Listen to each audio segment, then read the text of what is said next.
All right. Can you see a beautiful scratched up Yeti? We're talking about crafts today. No, I'm kidding. I am going to talk about a craft project of mine, but for those who out there who hate crafts, please don't stop the video because there is a point to this in regards to your kingdom work that you really want to do, that God has called you to do, that thing that is on your heart that you want to do for Him, or that thing that you've been inspired to do. So this craft, my very scratched up old Yeti, applies to that. Hi, I'm Amy Nicole, and these are my thoughts on learning curves. Okay, so I'm going to try not to move this too much because you can probably hear the water slushing around, and that might be annoying. So I want to talk today about this Yeti that is pretty much the epitome of any kind of it just has summarized for me every time I see it. It's just the perfect summary of learning and learning curves. And so when I look at my calling and what I want to do, which is to, right now it's very specifically looks like creating this YouTube channel to help Christian women do their calling. It has come with so many learning curves, and whatever it is that you are wanting to do for God is also going to come along with learning curves. And those learning curves usually stop us from starting, and they don't have to be so huge, and yet they are. And it's so funny because sometimes you might have something that has been stopping you or holding you back, or just the discomfort of learning and pushing through whatever that the unknown is, right? Because anything that's unknown comes with learning curves, and it comes with a lot of discomfort because you learn a lot about yourself and what you're not good at and where you need to gain skill in. And there's just a lot of things that you have to learn that make you exhausted, that just feel icky, and it's just not a comfortable process. And yet, if you don't work through whatever it is that you need to work through, you're never going to do that work that you need to do for the kingdom of God. So I want to, I'm talking about this because this was a $5 Yeti. For those of you who don't know what a Yeti is, it's just the brand. But this was my $5 Yeti that I got from a secondhand store, and I got it to use for my, just as to bring extra water around to fill my water bottle and my son's water bottle. And it just very quickly became my water bottle. But as you can see, it's very rough, very dented up, which should have bugged me. But because it's so dented up, I was like, well, if it gets more wrecked, I don't really care. And I have been wanting to figure out how to etch, as you can see there. I've been wanting to figure out how to etch things into Yetis, but I didn't want to, into anything with this kind of finish on it. But I didn't want to do that on any of my nice ones. So I was like, okay, perfect. I've got this old Yeti. I don't really care if it gets wrecked more. And yet I still wasn't doing it because I was trying to be perfect. I wanted the first time, like I had watched a bunch of videos, so I kind of knew what to do, but there's still learning curves. And I still might do something where it could end up not looking correct. And so as you can see, this cross on there, which has, I like the look of it now, but it did have clear, crisp lines. And that was the first test that I did. And it, long story short, because this will just for the non-crafters, this won't make sense, but the vinyl I used was too thin, and then so the stuff that I put on to take the finish off, anyway, sorry, this is too much explanation.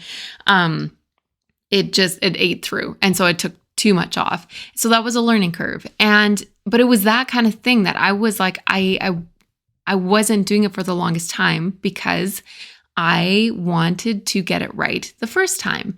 And I bring that kind of attitude into a lot of areas in life. And it sucks because there's so many things I would love to learn. And so I find myself, I will be looking at watching videos or scrolling Pinterest because I see things where I'm like, I want to learn that. I want to be able to do that. And yet I'm always looking at what I want to do, almost wishing if I could just, if I just keep watching what other people are doing, then I'm going to somehow just like that be good at it myself.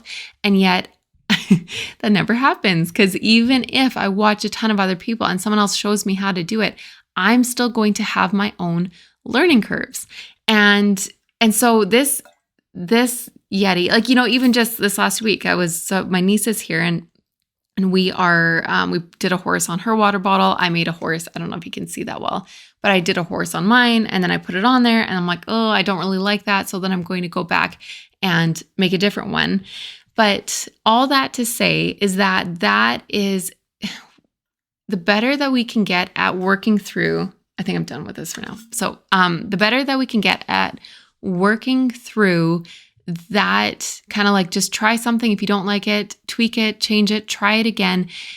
It's a process that you almost have to learn how to be good at. Like, you have to learn how to allow yourself to learn. And whatever it is that you're needing to do, you might have to just give yourself a month and say that I'm going to just allow myself to, the first day, I'm just going to go and look at whatever I need to do, whether it's online or it's something that's maybe there's a myriad of things that Christians are called to do, but whatever it is for you, it's like, just give yourself 5 minutes to go and either think about it or look at it or make a phone call, or just look at it and then walk away. And then the next day you're going to come back and you're going to do a little bit more.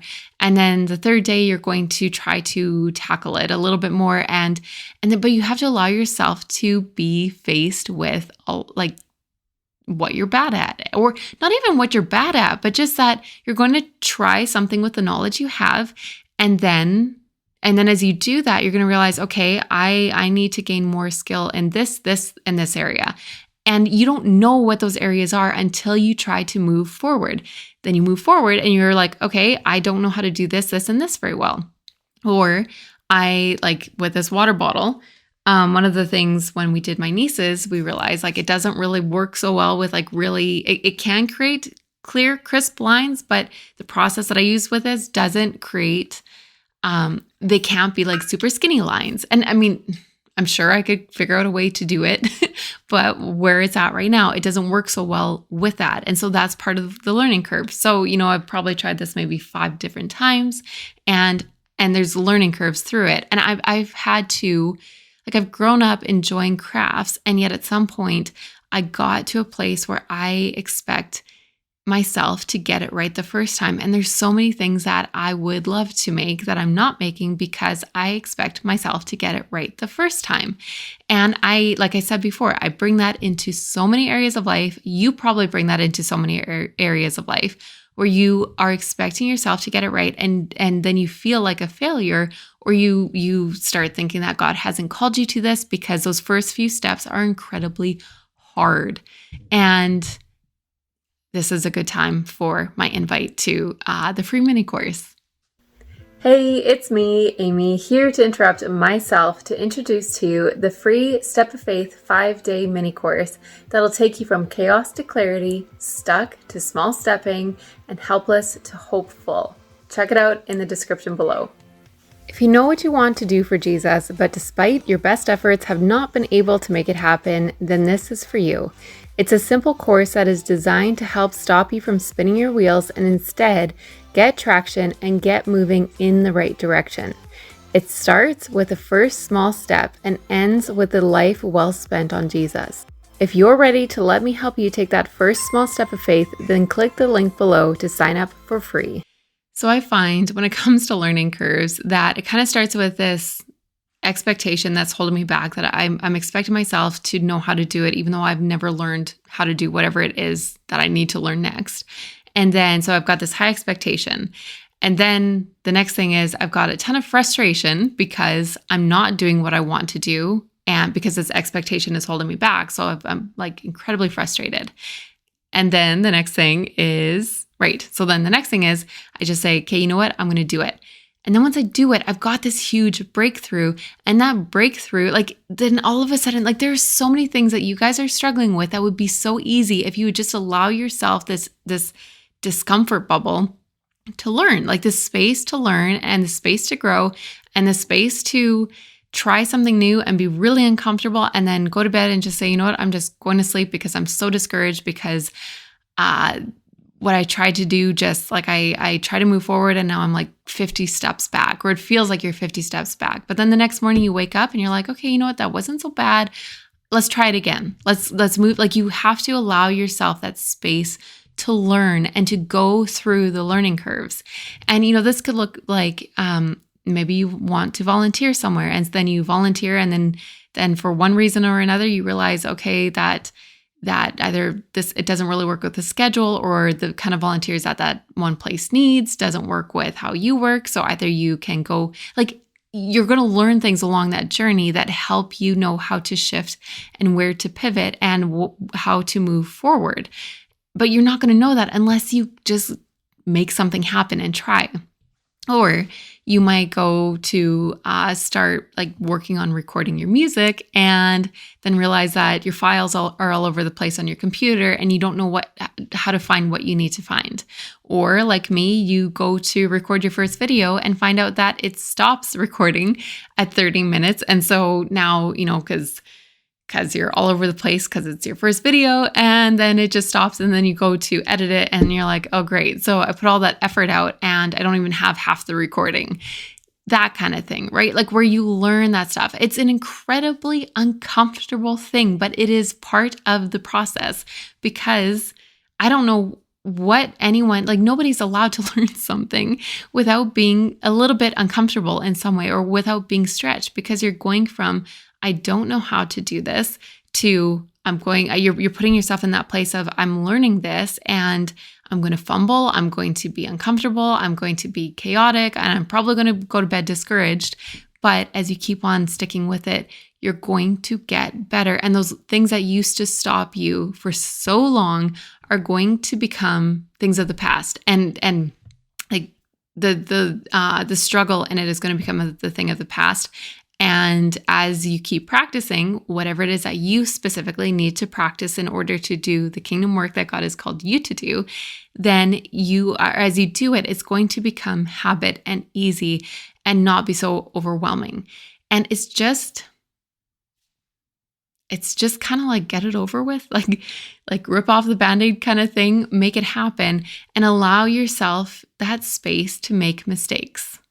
Lastly, I wrote this one line down here. So, I won't go over the whole, like, allow yourself the space, blah, blah, blah. I think you get it.